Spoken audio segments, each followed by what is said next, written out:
Amen. Adorable Père, dans le nom de Jésus, nous te disons encore 1000 fois merci pour l'opportunité que tu nous as donnée d'être là encore ce soir ou bien à ce moment pour partager ta parole. Ta parole est comme du feu, la parole est comme du marteau qui brise et qui répare. Que celle-ci répare notre vie. Ce qui est abnormal devient normal au nom de Jésus. Merci Seigneur. Au nom de Jésus, nous avons prié. Amen. Bien-aimés dans le Seigneur, nous continuons toujours dans notre thème, la nouvelle naissance. Vous savez, à un moment donné, quelqu'un peut-être a déjà écouté ce message et parfois il se pose la question, c'est quoi la nouvelle naissance? Comme Nicodème l'avait posé à Jésus, quand Jésus lui a dit, c'est très important, c'est une obligation pour toi de naître de nouveau. Sans cela, tu ne verras pas le royaume des cieux. Il dit, sans cela, rien ne peut pas marcher dans ta vie.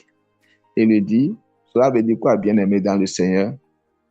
Simplement, il dit, si tu es un homme ou une femme religieuse qui va seulement au lieu de prière, qui va seulement à l'église, sans la nouvelle naissance, sans cette connexion, là, ça serait difficile pour toi.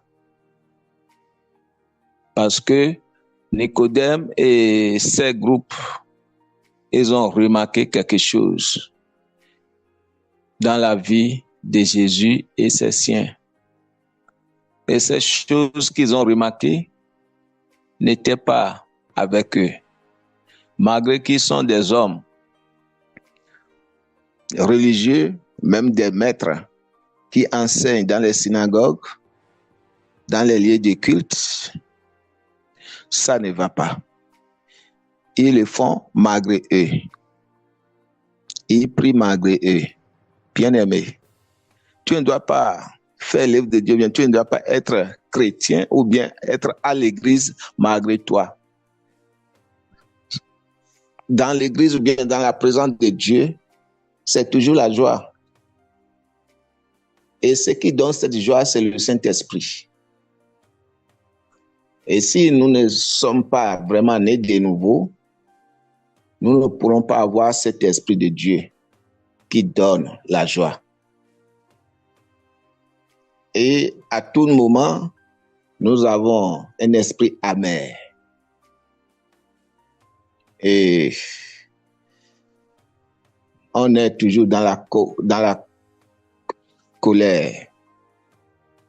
Un peu de choses, ça nous touche. Si on n'est pas vraiment, l'Esprit de Dieu n'est pas né de nouveau, ta vie serait toujours dans la négativité. Tu vas toujours prononcer des paroles de ta propre bouche qui va te détruire. Tu vas parler avec la peur. Tu ne parleras pas avec tel qu'on va avoir confiance en Dieu et en sa parole, tu ne l'auras pas. Donc, quand on dit un chrétien, c'est que la grande tâche, le gros travail, est-ce que vraiment l'Esprit de Dieu est en moi? Est-ce que je suis vraiment de Dieu? Oui, quelqu'un peut dire, papa, mais tout le monde est de Dieu. Tout le monde sont des enfants de Dieu. Bien-aimés, dans les Écritures, tout le monde, quand nous rentrons dans les Écritures, tout le monde ne sont pas enfants de Dieu. Nous sommes, tout le monde, avant la nouvelle naissance, nous sommes la créature de Dieu. Dieu nous a créés en son image. Nous sommes la créature. Maintenant, il faut un changement. changement du cœur, changement de comportement, changement de vie.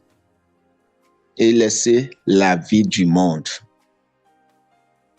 Dans le monde, c'est la haine. Dans le monde, c'est comment détruire l'autre. Dans le monde, c'est comment parler mal de l'autre. Dans le monde, c'est la fornication. Dans le monde, c'est l'ivorerie.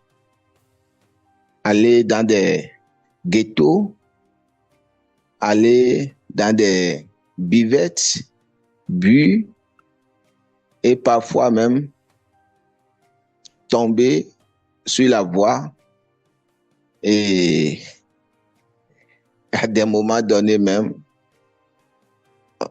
à cause de la drogue qu'on a pris, à cause de la cigarette ou bien quelque chose qu'on a pris, ça nous saoule et on dort au bord des caniveaux. Ça, le diable aime ça. Là, tu es en train d'accomplir l'œuvre de l'ennemi, alors que ce n'est pas pour cette but que Dieu t'a envoyé sur cette planète Terre. Donc, bien-aimé, regarde ta vie. Chaque fois, c'est toi qui es dans les bois de nuit. Chaque fois, c'est toi qui cours derrière les jeunes filles ou bien les garçons. Chaque fois, c'est toi. Mais tu es à l'église.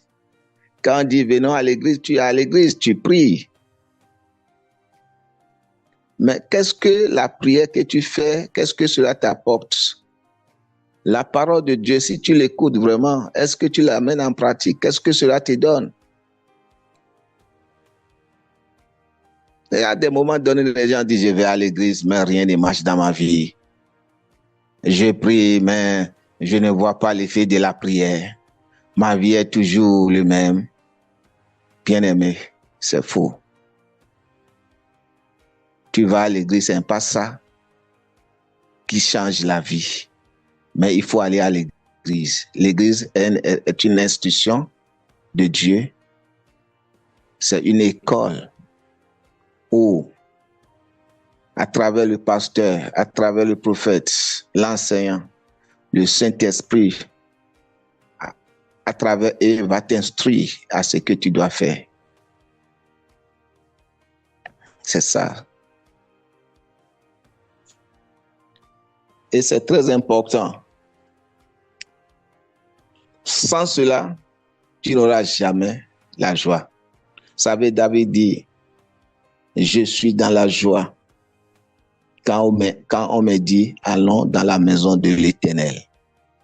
Parce que c'est en Dieu que nous pourrons avoir notre joie. Ta joie, l'argent que tu possèdes, même si tu possèdes des milliards dans ton compte bancaire, même si tu as des belles villas, des grosses caisses, voitures, cela ne donne pas la joie. Non. La joie se trouve en Christ. Et pour avoir cela, il faut la nouvelle naissance. Là, oh, ta vie serait comme du miel. Ta vie serait sucrée. C'est très important. Nous allons lire notre première écriture ce soir concernant cela. C'est la même écriture, mais nous allons lire 2 Corinthiens chapitre 5, du 17e verset à la fin. Je crois à la fin, c'est le 20, 21. Mais qu'est-ce que la parole nous dit ici? Il dit, ainsi, celui qui est uni au Christ est une nouvelle créature, la nouvelle naissance. Donc, cela veut dire, sans être uni en Christ, en tant qu'un humain sur la terre, en tant qu'une femme ou un homme sur la terre, sans l'union, sans le mariage, sans que vous n'êtes pas soudés en lui, selon sa volonté, vous n'êtes pas cette nouvelle créature. Mais vous êtes des hommes, vous êtes des femmes, vous vivez dans ce monde. En cela, je crois, l'Écriture a dit, et ceux-là, ces gens de personnes sont des corps ambulants, sont des morts ambulants. Il dit qu'ils vivent, mais c'est des morts. Ils ne vivent pas parce que l'Esprit du Christ, l'Esprit de Jésus, l'Esprit de Dieu n'est pas en eux. Oui, c'est ça. Au commencement, quand Dieu a façonné l'homme avec la poussière de la terre,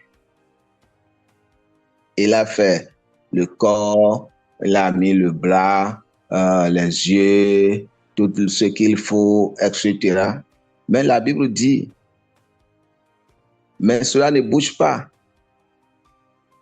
C'est comme un statue mort. Mais Dieu a dû envoyer son esprit. Il a dû respirer. Ça souffle sur eux. Et à ce moment, ils sont devenus des êtres vivants. Vous voyez? Parce que l'Esprit de Dieu est rentré dans cet homme-là, dans cette statue, dans ce dessin qu'il a fait. Et il est devenu maintenant homme, il s'est levé et il fait maintenant comme Dieu. Il est représenté Dieu. Et dans le jardin d'Éden, ils ont perdu cet esprit. Et ce qui est extrêmement grave.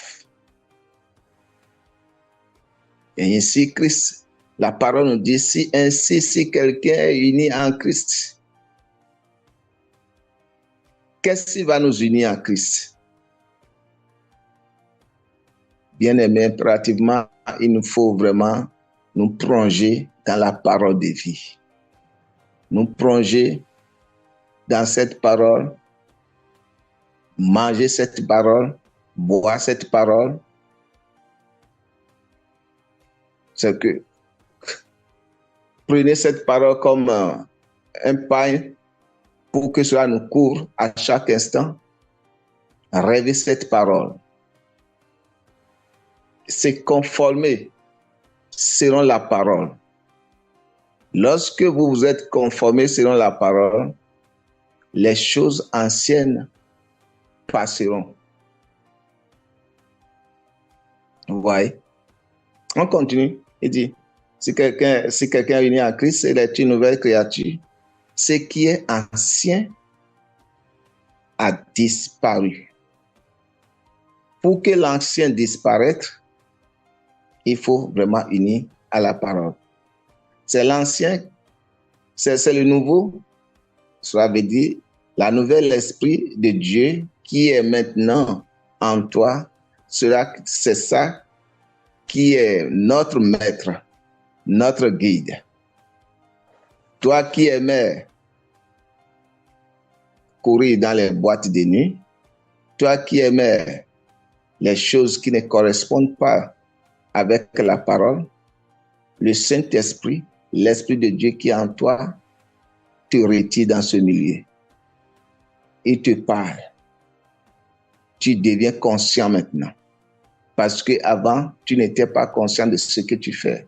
Même si quelqu'un te dit non, c'est la vie. Non, voyez-vous. Maintenant, toi-même, parce que l'Esprit de Dieu est en toi et tu connais cela, tu sais maintenant que ça, ce n'est pas la vie, c'est la mort. Et tu prends la décision et tu te dis, je ne vais plus me tuer moi-même. Je vais vivre pour la gloire de Dieu. Donc, bien-aimés dans le Seigneur, nous qui sommes là ou qui vont se connecter après, nous devons prendre la décision de vivre pour la gloire de Dieu. C'est très important. Parce que ceux-là qui vivent pour la gloire de Dieu, c'est ceux-là, au dernier moment, à la fin de leur séjour sur la terre, c'est ceux-là qui vont rencontrer le Maître. Vous voyez? Donc, et si nous sommes vraiment unis, nous sommes vraiment nouvelles créatures, Dieu nous a encore confié un travail. Il nous a sauvés pour sauver. C'est ça le né de nouveau. Le né, c'est lui qui est né de nouveau. Amen. Et qui nous a confié le ministère de la réconciliation. Il nous a confié ça. Donc, si toi seul, par exemple, au moment de la prière, ou bien notre groupe ici, de bouche à l'oreille, si vraiment l'enseignement, les prières que tu reçois ici, si vraiment cela te fait du bien, si vraiment tu trouves la grâce de Dieu, tu as la paix, tu ne devais pas venir seul. Tu dois parler aux gens. Oh, parfois les gens vont te dire, oh, telle sœur, à 21h, je viendrai chez toi et on te donne rendez-vous à l'heure de la prière. Tu dis, non, non, non, non, non, ma sœur, non, non, non, non, mon frère, à ce moment-là, je suis en prière. Ou bien je serai en prière. Donc, si tu veux, je t'envoie le lien. Si tu veux, ou bien à ce moment, si tu viens chez moi, nous allons suivre la prière ensemble. Après la prière, les raisons pourquoi tu veux me voir, on peut en parler. Parce qu'il faut que l'autre soit sauvé. Dieu t'a sauvé pour sauver. Dieu qui t'a sauvé pour sauver, si tu ne fais pas son travail, tu ne serais pas aussi béni. Tu n'auras pas aussi la paix.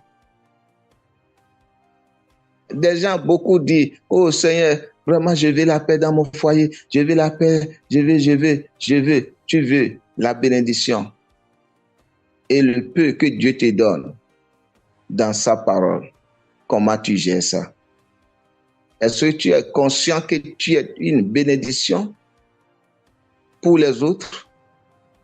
Est-ce que tu es conscient que quand on parle de la guérison, tu es vraiment la guérison? Quand il dit la guérison, à travers toi, les gens reçoivent la guérison. Ils ont dépensé des millions à l'hôpital sur simple palu. Et ça ne quitte jamais. Et ce simple palu n'est pas un simple palu, c'est de l'envoûtement. C'est l'œuvre de l'ennemi. Et c'est seul Christ qui peut faire quoi? Qui peut guérir. C'est pourquoi le docteur dit, nous soignons, mais Dieu guérit. Là, je parle des docteurs chrétiens nés de nouveau. Donc, il ne donne pas la gloire à la médecine. Il ne dit pas parce que je connais mon métier. Non, non, non, non, non. Il ne donne pas la gloire à ça. Ce n'est pas le métier, ce n'est pas le médicament qui sauve. Les gens ont de l'argent, ils vont dépenser. Mais à la fin, c'est la destruction, c'est la mort. Comme Jésus a dit dans Jean 10, le voleur ne vient que pour faire quoi? Voler. Quand il vient dans la vie de quelqu'un, quand il fait con dans la vie de quelqu'un, il rentre de là, la maladie.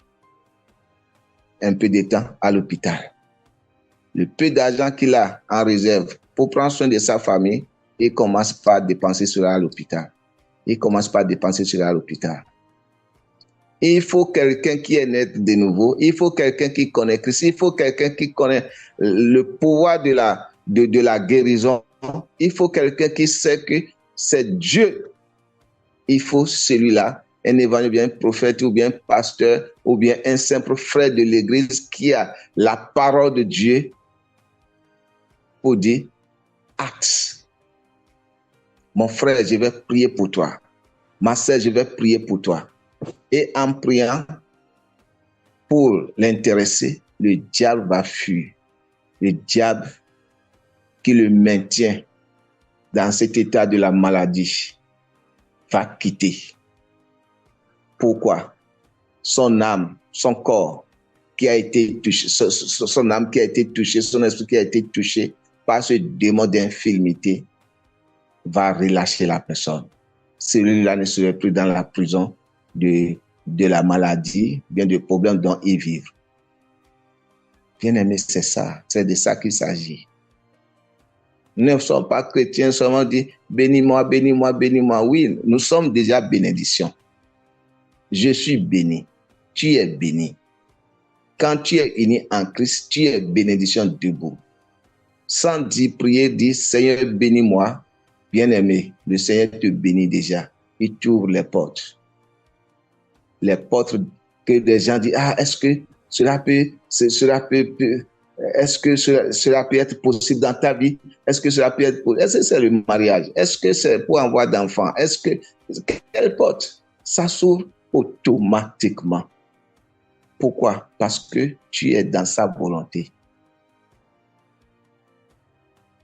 Le verset 18 dit, tout cela est l'œuvre de Dieu qui nous a réconciliés avec lui par le Christ et qui nous a confié le ministère de la réconciliation. Quand nous sommes nés de nouveau, Dieu nous confie un travail. Le travail, c'est de réconcilier ceux-là qui ne les connaissent pas. C'est de faire tout pour qu'ils soient nés de nouveau. C'est très important. C'est de parler de Dieu. Oh, moi, je ne suis pas l'évangéliste. Moi, je ne suis pas pasteur. Pourquoi? C'est pour parler, pour évangéliser, parler aux gens. C'est l'œuvre des pasteurs. Non, bien aimé. Tout le monde. Lorsque tu es vraiment né de nouveau, tu es vraiment chrétien, tout le monde doit parler de Dieu à chaque personne, surtout membres de ta famille, tes amis, etc. Et là, le mal va commencer par tout doucement s'éloigner de vous. Le sorcier dans la famille, et ses griffes va être en train d'être coupé un peu jusqu'à cela va définitivement couper. Il ne va plus griffer quelqu'un dans la famille. Et là, tu auras la paix. Le verset 20 nous dit, nous faisons donc fonction d'ambassadeurs au nom du Christ comme si Dieu adressait par cette invitation aux hommes. Nous faisons fonction d'ambassadeurs. Nous sommes ambassadeurs. Nous sommes représentants de Dieu. Et c'est à nous d'aller maintenant vers ces hommes, représenter Dieu devant ces personnes, nos amis qui ne les connaissent pas, nos parents qui ne les connaissent pas. Et dans les prières, et voyez, et les cœurs, les esprits vont s'ouvrir. Et si nous sommes vraiment nés de nouveau, bien-aimés, nous-mêmes, nous devons laisser certaines choses, comme je l'ai déjà dit, certains comportements de nous. Certains comportements de nous, si nous disons que nous sommes nés de nouveau et nous gardons l'esprit de rancune, querelle, et ce que le monde, ces caractères du monde. Bien aimé, ça serait difficile. Là, tu es chrétien à la bouche. Mais l'intérieurement, tu n'es pas vraiment chrétien, tu n'es pas vraiment né de nouveau. Et c'est ce qui est difficile. Nous devons faire la différence. Ta vie doit faire la différence avec qui le sait et qui ne le sait pas. Le verset 21 dit, celui qui était innocent, pas de Christ, qui était innocent de tout péché. Christ était innocent de tout péché. Dieu l'a condamné comme un pécheur à notre place. Bien-aimé, c'est ce qui s'est passé. Il l'a condamné. C'est toi qui es le fautif. C'est toi qui es le drogué. Mais celui-là dont on parle, il est condamné à ta place. Et il lui te donne maintenant sa place, qui est la paix, la restauration, la joie, la longévité. La paix au service, la prospérité. C'est ça, ce que Christ a fait pour nous. Ouais. Je reprends le verset 21. Dit, celui qui était innocent de tout péché, Dieu l'a condamné comme un pécheur à notre place pour que dans l'union avec le Christ, nous soyons justes aux yeux de Dieu. Amen. Et c'est ça, certaines personnes dans Romains qui se disaient chrétiens ne faisaient pas, ils ont le zèle, mais ils ne sont pas sauvés. Alléluia.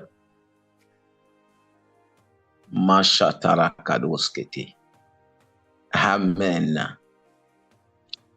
Alors, Romains chapitre 10, le verset, le temps nous a encore, mais je vais finir ça. Le temps nous surprend toujours. Romains chapitre 10, du 1er au 4e verset. Je lis encore. Regardez ce que Paul dit. Il dit, car je les rends ce témoignage. Ils ont un zèle ardent pour Dieu, mais ils les manquent le discernement.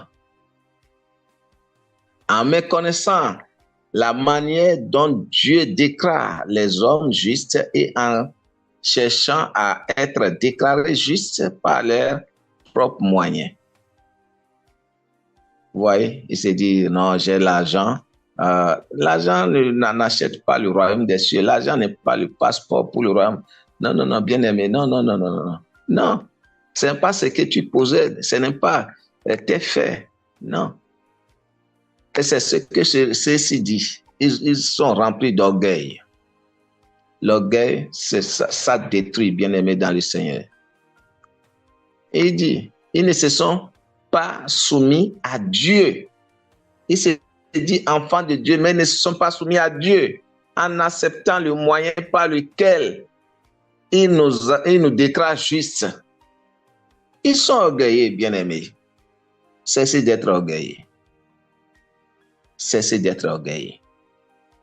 Dit, car le Christ a mis fin au régime de la loi pour que tous ceux qui croient soient déclarés justes. Bien-aimés, c'est ça.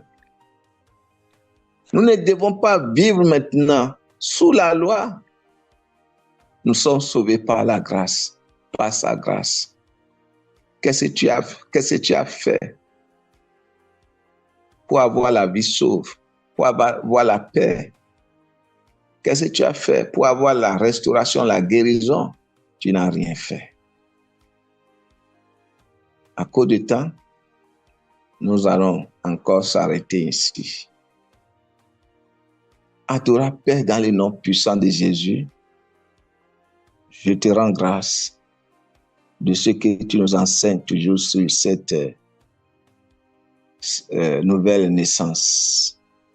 Que tout esprit qui sont ici présents et que ceux-là qui vont se connaître, que cette parole, Papa, puisse vraiment agir dans leur vie et qu'ils soient vraiment des êtres nés de nouveau, unis en toi, pour la restauration, la guérison, la paix Au nom puissant de Jésus, reçois la paix de Dieu dans vos foyers.